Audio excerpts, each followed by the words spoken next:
Ditolak LPDP tapi lulus BPI, ini dia 10 hal yang aku pelajari.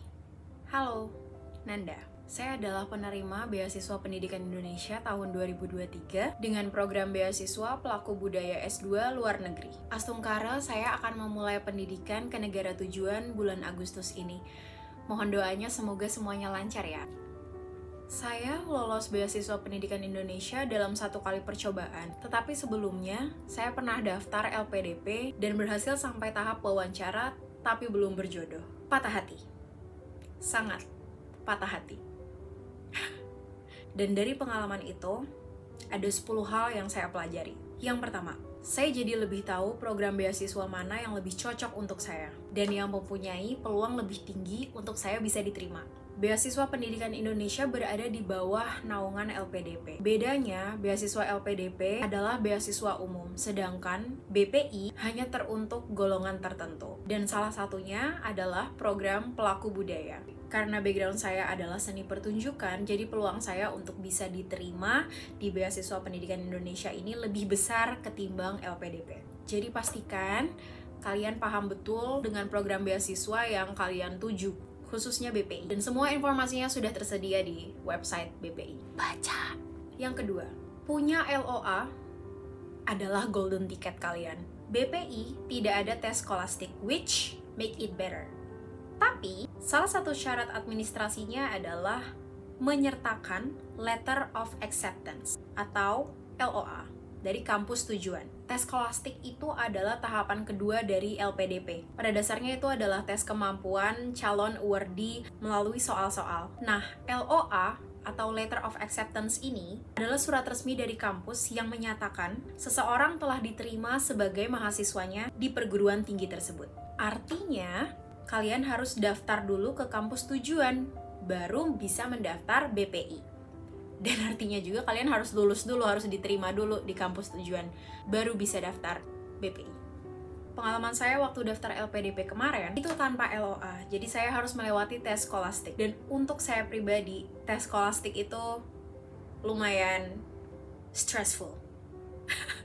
Jadi, lebih baik kalian punya LOA. Dan ini juga bisa memperkuat alasan kalian tentang rencana studi dan personal statement kalian.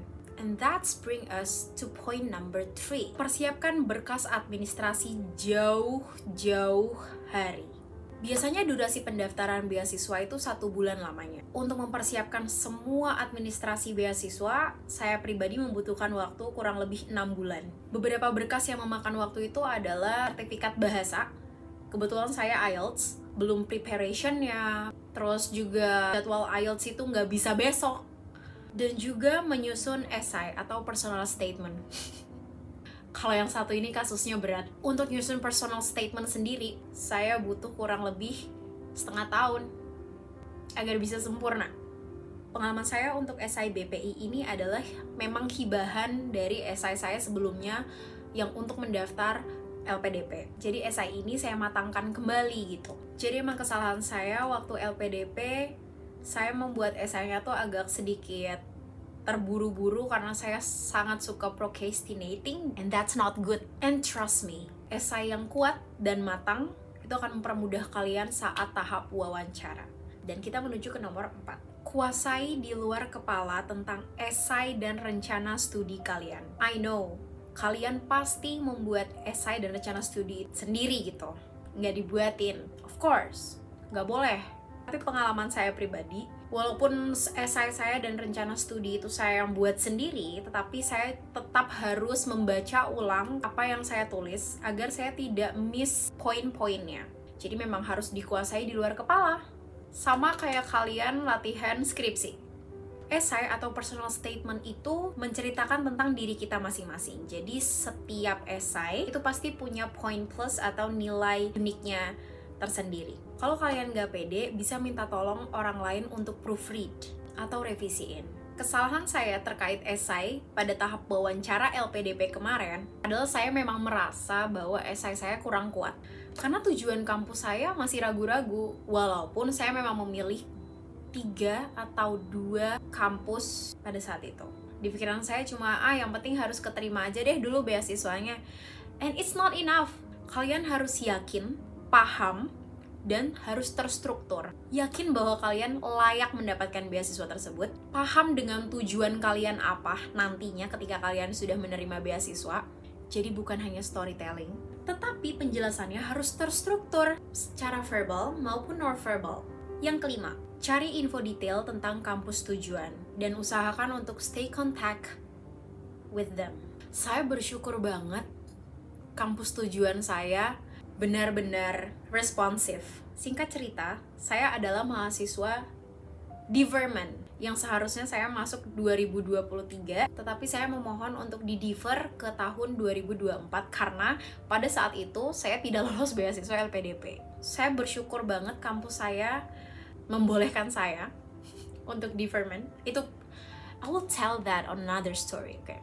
Yang keenam, join grup atau cari teman virtual yang lolos ke tahap wawancara. Ini cara yang aku lakukan. Jadi ketika seleksi administrasi diumumkan di akun Instagram BPI Official, pasti mereka akan ngepost satu feeds. Nanti akan ada komen-komen dari calon awardee yang menyatakan bahwa mereka lolos. Kontak mereka. Barangkali salah satu di antara mereka itu ternyata join ke grup yang lebih besar dan kalian bisa latihan wawancara bersama. Yang ketujuh, ketika wawancara, stay calm, be humble, tapi percaya diri. Do not push too harsh, karena if it meant to be, it meant to be. Pengalaman saya waktu wawancara LPDP kemarin, saya overconfident. Ini saya bakal keterima nih beasiswa ini. So I put my expectations so high, dan ternyata nggak lolos. Itu kayak sakit banget hatinya. Dan karena overconfident itu, kayaknya vibes yang didapat oleh interviewer juga kurang baik. Kayaknya itu salah satu kunci kenapa saya bisa lolos. Yang kedelapan, masih dalam seputaran tahap wawancara, print out esai dan rencana studi kalian. Aku pribadi akan lebih gampang untuk memiliki notes atau poin-poin dalam secari kertas. Selain di print out, kalian wajib mesti harus untuk latihan wawancara.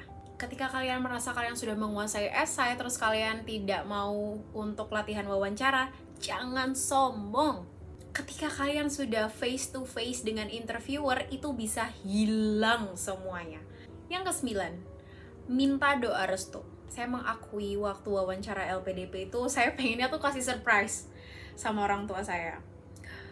Tiba-tiba lolos aja gitu. Ternyata it doesn't work like that. Kita cari semua possibilities, kita cari semua doa-doa tersebut agar kita diberikan restu. Yang ke-10, setelah selesai wawancara, tersenyum, moving on. Legowo adalah jalan ninja. Jangan terlalu dipikirin hasilnya gimana, karena percayalah yang sudah kalian lakukan pada saat tahap wawancara, it's the best. Gagal, fix it, coba lagi. Itu dia 10 hal yang saya pelajari setelah dinyatakan tidak lolos di LPDP tapi diterima di Beasiswa Pendidikan Indonesia.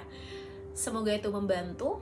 Saya di sini tidak maksud menggurui, saya hanya sharing pengalaman saya aja. If there are any questions atau kalian mau sharing tentang masalah beasiswa pendidikan Indonesia, please contact me through Instagram, which is see you around.